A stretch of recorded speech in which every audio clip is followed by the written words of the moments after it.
Migala.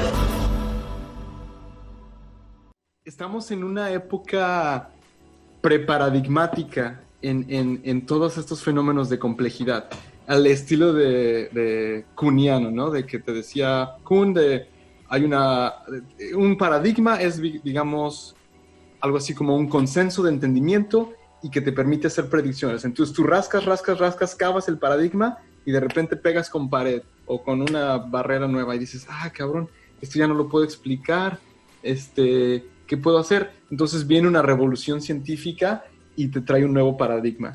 Y en la ciencia de la complejidad estamos en una época preparadigmática que ni siquiera sabemos bien cómo entender estos fenómenos, pero tenemos algunas pistas. Existen muchos fenómenos complejos y esta complejidad está relacionada con algo que se llama criticalidad, que es muy, muy importante yo creo, en esta idea de qué es la vida como fenómeno físico.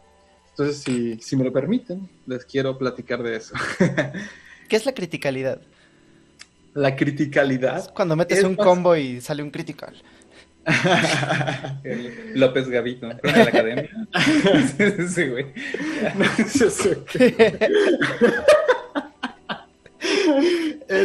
La criticalidad es básica. Tengo que dar un poquito de background, si puedo. Básicamente, por ejemplo, digamos que yo lo que quiero hacer es medir el peso promedio de todos los seres humanos, ¿no? Entonces, hay gente gorda, hay gente flaca, hay gente, todo in between. El hombre más gordo que jamás ha existido fue este mexicano, ¿cómo se llamaba? Manuel también, creo, Tocayo. Y entonces, hay una ley, un teorema, esto no es una ley física, sino un teorema matemático, que se llama el teorema del límite central, que lo que me dice es que si yo agarro, digamos, 10 humanos, los peso y los promedio, luego agarro otros nuevos 10 humanos, bueno, guardo el número del promedio de los 10 humanos, Ajá. Agarro otros 10 humanos, los peso y los promedio, otros 10 humanos, los peso y los promedio.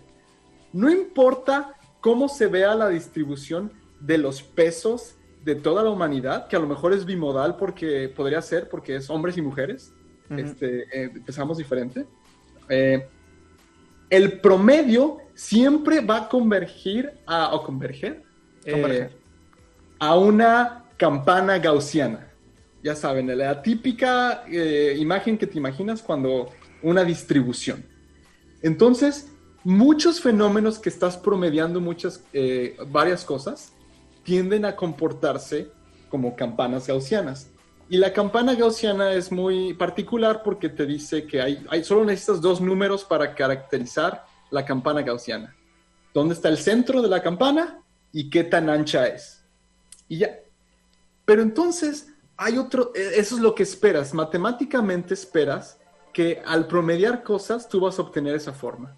Pero existen fenómenos que no se comportan de esta manera y que se comportan de una manera muy particular.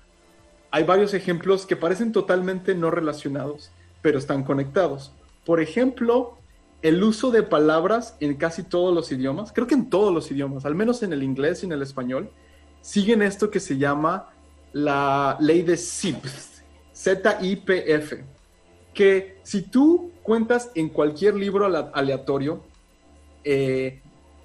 cuántas veces aparece cada palabra, y luego las ordenas, digamos en el eje de las X, vas a poner la palabra más abundante, la segunda palabra más abundante, la tercera palabra más abundante, hasta el final.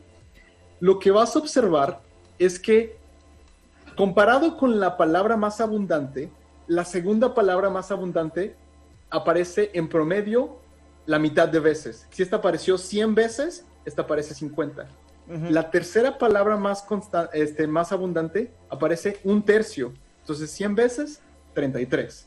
Y luego 1/4. Y luego así. Si lo graficas, eso es un poco técnico, pero la idea es que si lo graficara en una que se llama escala logarítmica, yo vería como una línea. Y eso se llama un power law, una ley de potencias. Entonces, extrañamente, las palabras en el español y en el inglés siguen este comportamiento que no resultó ser una campanita gaussiana bonita. Y dices, bueno, eso está interesante. Luego te vas a la riqueza distribuida entre todas las personas. Resulta que si viviéramos en un mundo más justo, que no lo vivimos, todos tendríamos como en promedio cierta riqueza y luego habría unos ricos rara vez y algunos pobres rara vez, pero en general todos vivimos aquí idealmente. Si tú graficas cuánto dinero tiene la gente versus cuánta gente hay con esa cantidad de dinero, entonces los más pobres tienen cierto valor. Los segundos más pobres, un poquito menos. Los terceros más pobres, un poquito menos.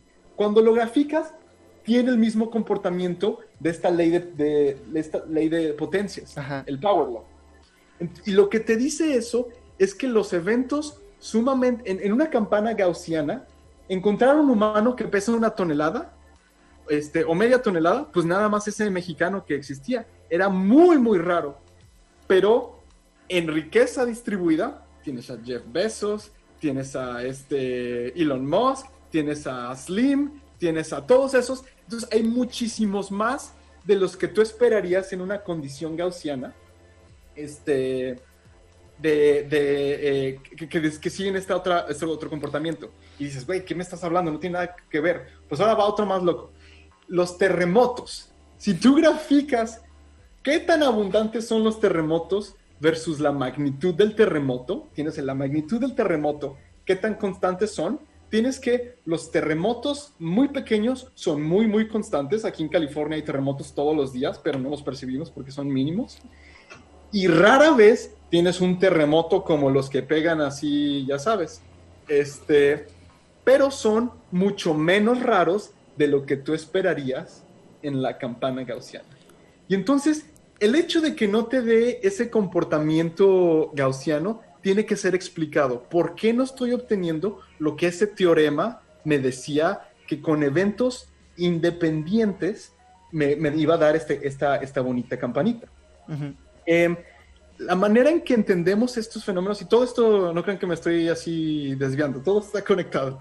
La manera en que esto tiene que ver con la criticalidad es que el mejor fenómeno que entendemos de estas power laws es en los imanes. Entonces, un imán, imagínense que un imán es como átomos que pueden estar en dos configuraciones, con el spin magnético arriba o el spin magnético abajo. Y entonces, los imanes los átomos del imán quieren estar más o menos alineados. Entonces, si tú les acercas un campo magnético exterior, apuntan todos hacia el mismo lugar y se alinean. Pero si tú empiezas a calentar el imán, literalmente tú agarras un imán y lo empiezas a calentar con un encendedor, le estás inyectando energía y entonces estos estaban como más o menos alineados, de vez en cuando cambiaban, pero todos querían estar alineados entre ellos. Cuando le inyectas mucha energía, esta madre se vuelve caótica y ya no tiene ninguna correlación entre ellas. Entonces, voy a sobresimplificar el concepto nada más para el tecnicismo para entender la idea. Si tú, este modelito de tener imanes de arriba y abajo se llama el modelo de Ising, que es como uno de los modelos en física más clásicos.